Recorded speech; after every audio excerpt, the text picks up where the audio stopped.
ஓம் நம சிவாய.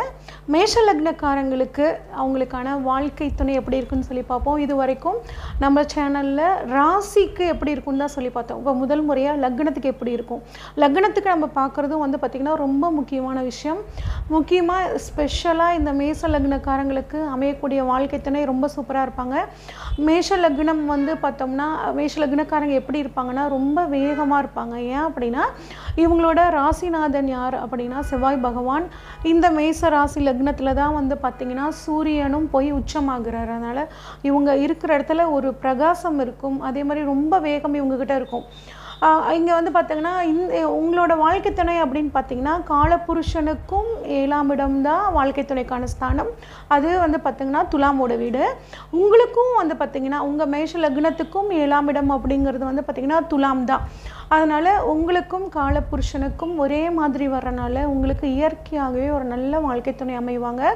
அதுவும் இந்த செவ்வாயோட நட்சத்திரங்கள் வந்து பார்த்திங்கன்னா 3 நட்சத்திரங்கள் இருக்குது. அது என்னென்ன அப்படின்னா மிருகஷீரிடம், சித்திரை, அவிட்டம். இந்த 3 நட்சத்திரங்கள் வந்து பார்த்திங்கன்னா 6 ராசியை செவ்வாய் வந்து பார்த்திங்கன்னா இந்த 3 நட்சத்திரங்கள் வாயிலாக 6 ராசிகளை தன்னோட கண்ட்ரோலில் வச்சுருக்காரு. எப்படின்னா மிருகஷீரிட நட்சத்திரம் ரிஷப ராசியிலே இருக்குது, மிதுன ராசியில் இருக்குது. சித்திரை நட்சத்திரம் கன்னிலேயும் இருக்குது, துலாம்லேயும் இருக்குது. அவிட்டம் வந்து பார்த்திங்கன்னா மகரத்தில் இருக்கும், கும்பத்துலையும் இருக்குது. இந்த மாதிரி 6 ராசிகளை இந்த நட்சத்திரங்கள் மூலியமாக ஆண் கிரகமான செவ்வாய் வந்து பார்த்திங்கன்னா தன்னோட கண்ட்ரோலில் வச்சுருக்காரு. இவர் வந்து பார்த்திங்கன்னா மேஷத்தில் செவ்வாய் வந்து ஆட்சி உச்சமாக இருக்கார், ஆட்சி திரிகோணமாக இருக்கார். விருட்சகத்தில் ஆட்சி மற்றும் வலிமை பெற்று சூப்பராக இருக்கார். அது மட்டும் இல்லாமல் மகரத்தில் தொழில் ஸ்தானமாகிய 10ஆம் இடத்துல உச்சம் பெற்று இருக்கார். கடகத்தில் நீசமாக இருக்கார்.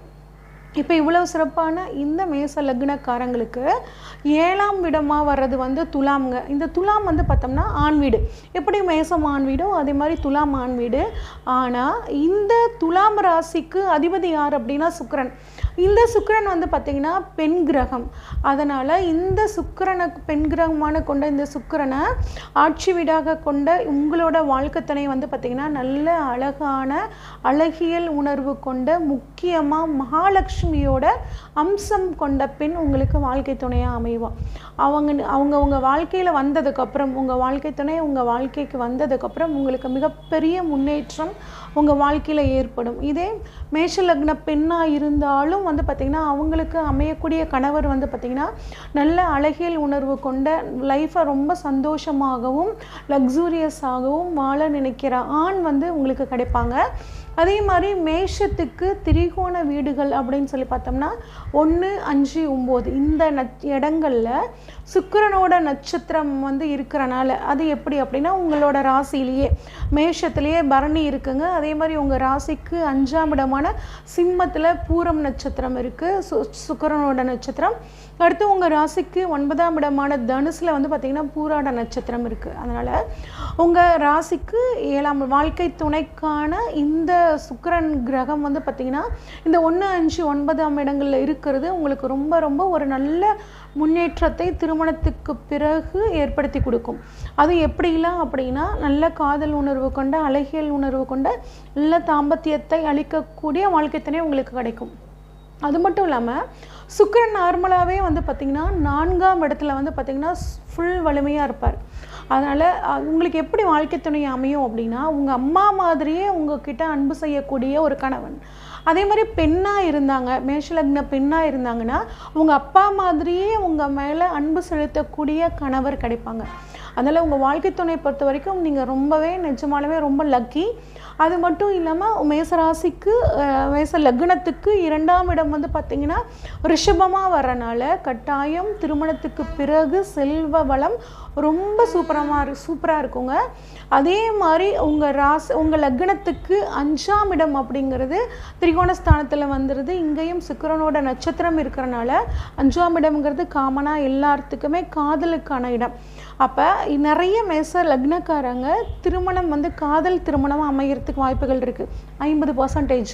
இல்லைங்க எங்களுக்கு காதல் திருமணம் நடக்கலை அப்படின்னாலும் நீங்கள் என்னென்னா கணவன் மனைவி வந்து பார்த்திங்கன்னா காதல் திருமணம் பண்ணிக்கிட்டவங்க எப்படி வாழ்வாங்களோ அதே மாதிரி அந்யோன்யமான வாழக்கூடிய ஒரு வாழ்க்கை துணை உங்களுக்கு வந்து கிடைப்பாங்க.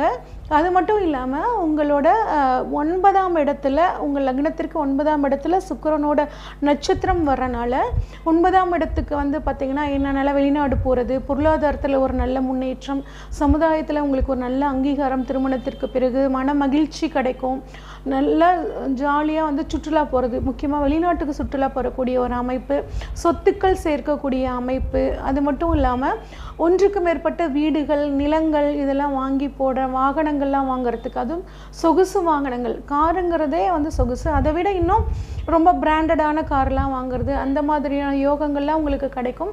அது மட்டும் இல்லாமல் குலதெய்வத்தோட அருள் கிடைக்கும், உங்கள் குழந்தைகள்னால ஒரு நல்ல ஒரு முன்னேற்றம் கிடைக்கும், தொழிலில் ஒரு நல்ல வெற்றி கிடைக்கும். இதெல்லாம் எல்லா மேஷ லக்னக்காரங்களுக்குமே கிடைச்சிருமா அப்படின்னு கேட்டால் இல்லைங்க. உங்கள் ஜாதகத்தில் சுக்கிரன் எப்படி இருக்கார் அப்படின்னு சொல்லி பார்க்கணும். சுக்கிரன் வந்து நல்ல வலுவாக இருக்கணும், சுக்கிரன் போய் நீசமாகக்கூடாது, சுக்கிரன் வந்து பாவிகளால் சூழப்படக்கூடாது. அதே மாதிரி துலாம்ங்கிற வீடு வந்து பார்த்திங்கன்னா உங்களுக்கு பாவ கிரகங்களால் கெடாமல் இருக்கணும். அப்படி கெடாமல் இருந்துச்சுன்னா இந்த சொன்ன பலன்கள் கட்டாயம் உங்களுக்கு சூப்பராக இருக்கும். அதுவும் மேஷ லக்னக்காரங்க கண்ணை முடிக்கிட்டு சுக்கிரன் நல்லா இருந்துச்சு, துலாம் நல்லா இருந்துச்சுன்னா இளமையிலே கல்யாணம் பண்ணிடணுங்க. பண்ணிங்கன்னா உங்கள் வாழ்க்கை நல்ல ஒரு உச்சத்துக்கும் நல்ல ஒரு மகிழ்ச்சியான வாழ்க்கையும் உங்களுக்கு வந்து அமையுங்க. அதுவும் இந்த மேஷ லக்னம் வந்து பார்த்திங்கன்னா மேஷ லக்ன பெண்ணை வந்து ஆண் வந்து திருமணம் செய்யும் போது என்ன அப்படின்னா இயற்கையாகவே அந்த மேஷ லக்ன ஆணோட வாழ்க்கை துணைக்கு தீர்க்க சுமங்கலி யோகம் வந்துடுது. அதனால் அந்த உங்களுக்கு ஆயுசு அப்படிங்கிறது கெட்டி. அதே மாதிரி மேஷ லக்ன பெண் வந்து திருமணம் செய்யக்கூடிய ஆண் எப்படி இருப்பார் அப்படின்னா அவருக்கும் ஆயுசு தீர்க்கமாக இருக்கும், அழகில் உணர்வு கொண்டவராங்க இருப்பாங்க.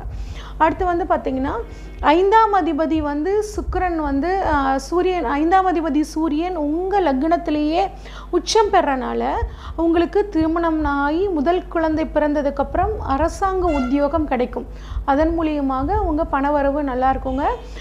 தனஸ்தானத்துக்கு அதிபதியாக வர்றனால உங்களோட முக்கியமான எல்லா நல்ல விஷயங்களுக்கும் அதிபதியாக சுக்கிரன் வர்றனால நீங்கள் கட்டாயம் திருமணத்துக்கு அப்புறம் நல்ல வாழ்க்கை துணையின் மூலமாக எல்லா விதமான செல்வ வளங்களையும் நீங்கள் வந்து பெறுவீங்க. இன்னும் சுக்கிரனை வலுப்படுத்த நான் என்ன பண்ணலான்னு ஒரு ஐடியா கேட்டிங்கன்னா, நீங்கள் இந்த மேஷ லக்னக்காரங்க திருமணம் பண்ணுற நாளை வந்து பார்த்திங்கன்னா வெள்ளிக்கிழமையாக வச்சுக்கோங்க. அது இன்னும் சுக்கிரனை வந்து வலுப்படுத்துங்க. உங்களோட வாழ்க்கை துணை நல்லபடியாக அமைஞ்சு உங்கள் வாழ்க்கையில் எல்லா வெற்றியும் பெற எல்லாம் வல்ல சிவனை பிரார்த்தித்துக் கொள்கிறேன். நன்றி, வணக்கம்.